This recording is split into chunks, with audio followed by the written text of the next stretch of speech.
When I was a younger man, I was prone to spend every penny that would come into my hand. Whether it went into a bank account first or whatever happened, I was prone to spend it. I was going to do that.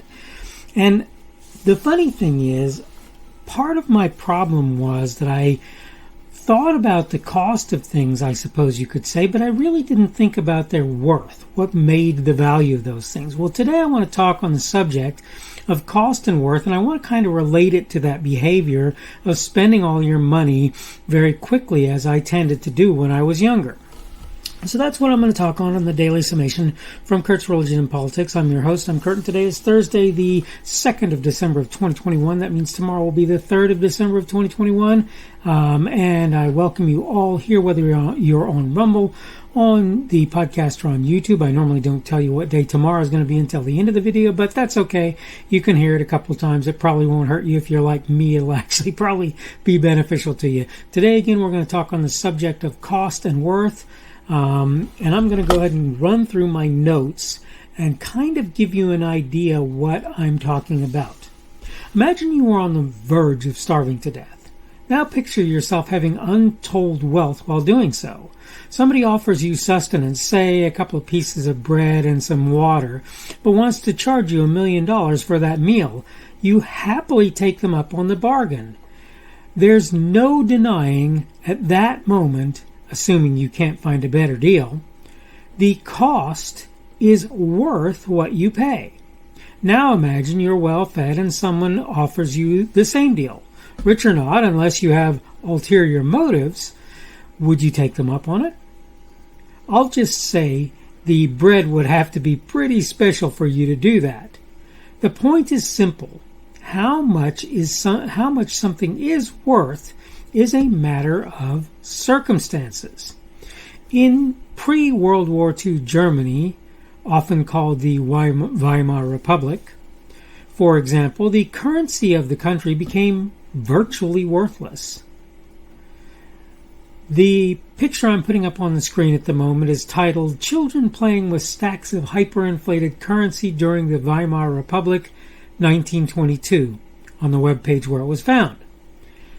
This meant a loaf of bread was worth thousands or even millions of these notes. In the end, though, we can reasonably argue worth is an arbitrary construct. It's actually an agreement, to be more fair, but the point is it's sort of arbitrary in its nature. If people refuse to agree, either those buying or the folks selling, that something's worth what's expected for it, the deal will fall through. The simple point is never assume worth. It's a lesson that took me more time than you can imagine to master. In fact, I'm still working on it. I still have problems with it. I would see some product that I thought I must have and pay far more for it than it ended up being worth to me. That's today's lesson, if you will. Don't assume worth or value, if you prefer, right? It's easy to count invaluable things worthless and worthless things massively valuable. It's also too simple to assume the listed cost is in line with the worth of a given item. If you've already learned this lesson, great. But keep in mind many have not, my youngest child being one such person. Okay, there's my notes. Here's the thing. I've told people something that's going to sound really weird, but it's true. I have told people that I will grab something, stick it in a shopping cart, walk around a store with it, and about 80% of the time, when I get back to the place where I picked the thing up, I put it back. That may sound like a really odd thing, but I'm gauging in my mind what the worth of that thing is to me. Sometimes, even if it's really cheap, it's not worth anything.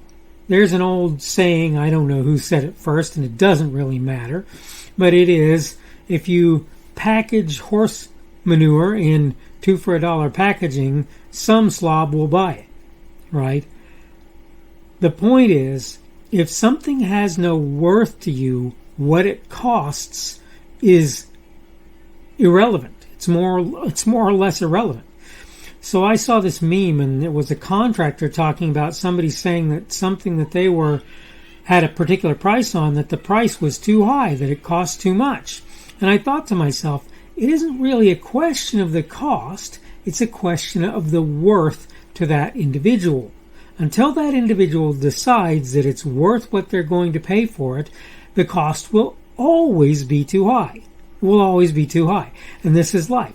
And the point is, believe it or not, that's a good place to live. It seems like a bad one, but it's actually a very good place to live, where you say, no, the worth of that to me, until I find a reason to have it, is not worth its cost. This is something we all need to learn to do if we want to see ourselves in better positions. And again, if we do things like, so what happened to the Weimar Republic? Well, they did this process that they're now doing in the United States called quantitative easing, where they printed money and the money had no value directly associated with it. So the more money a person had, the more people would charge them in order to make it so that they got something like a loaf of bread. So people ended up going to the store with a wheelbarrow full of money. Now, I've heard similar stories from other places. Venezuela, apparently, in very recent days, has gone through that same sort of thing. And you just have to know that this is a problem. And this is why the idea of an arbitrarily valued fiat currency is a bad one, and why we shouldn't be working that way, and why people now are telling you, well, buy gold. Because gold has, maybe not a fixed worth, but a much less fluctuating worth to most people. Excuse my son in the background if you happen to hear him, by the way. But the point is, that's what you need to understand, is when you have something like a dollar bill, okay, so this idea of, for example, of increasing the minimum wage so that people are making $15 an hour, well, I happen to agree with Thomas Sowell on that when he says the minimum wage is zero, because what will happen is one of a couple of things. Either people will stop hiring people because they can't afford to have them on, or the dollar will start to lose worth as a result of the fact that the people at the low end of the spectrum are getting paid so much, and a loaf of bread that used to cost you $1.50 will end up costing you $5. And you'll find out that you making $15 an hour maybe isn't such a great thing, because $15 an hour isn't worth as much as it was in past, and costs will go up, and that's why that's a big part of the reason. And you'll have to decide, is it worth it to me, or do I just not get bread today? Now, most people are going to argue that the bread is worth it to them, and they're going to pay that for it. But the point that you need to understand is simple.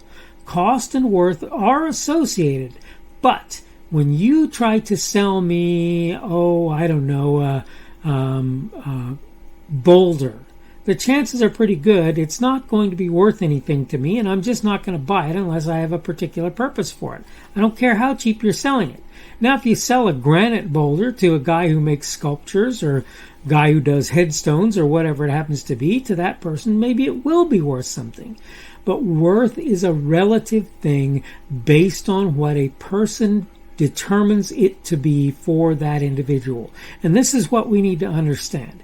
And you need to realize that the worth that you're assessing for lots of things in your life, they're probably not worth that. And other things are virtually invaluable. Water, air are virtually invaluable, right? This is what people need to understand.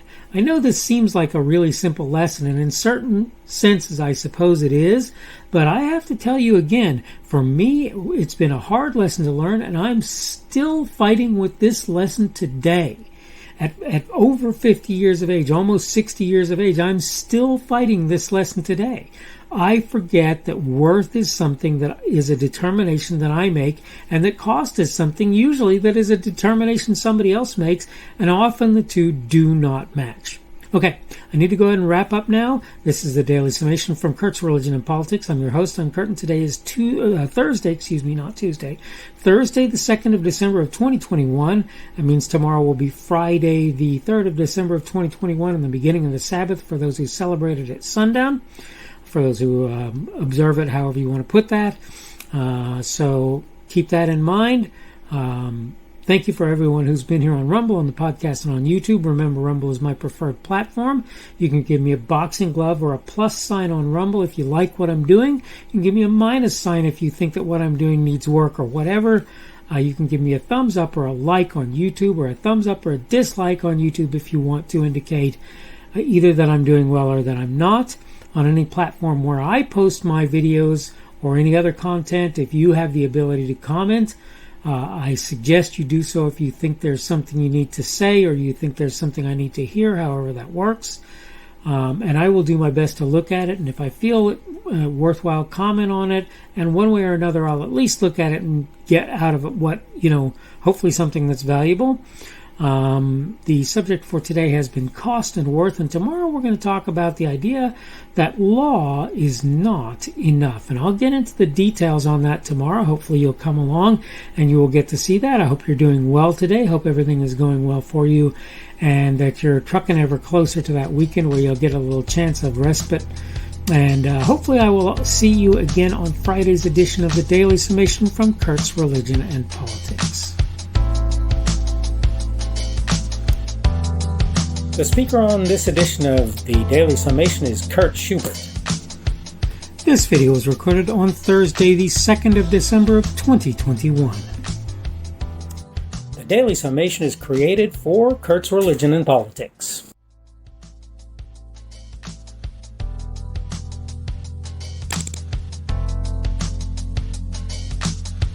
Thanks for watching this edition of the Daily Summation from Kurt's Religion and Politics. I hope you found it entertaining or instructional, or maybe both. If you want to see more from me, you can go to blogs.kpschubert.com. That's blogs.kpschubert.com. I am on Twitter, Parler, and Minds.com. My handle on each of those is @kpschubert. That's @kpschubert. I have a Rumble and a YouTube channel. They are the Kurt's Religion and Politics channels on Rumble and YouTube. I have a Facebook page. The Facebook page is Kurt's Religion and Politics as well. I am on Patreon. If you want to support me, that's one of the better places you can do that. And you will find me at Kurt's Religion and Politics on Patreon. I have a podcast. The podcast is podcasts with an S, .kpschubert.com. That's podcasts.kpschubert.com. I think you should be able to find me with relative ease on Apple Podcasts, Google Podcasts, and Spotify as well. The best way I find to do that is to look for Kurt's Religion and Politics. You can try to use the Daily Summation. I find that it doesn't work as well as a general rule, but you can always try that. I'm glad to have you aboard today, and hopefully we will see you again tomorrow.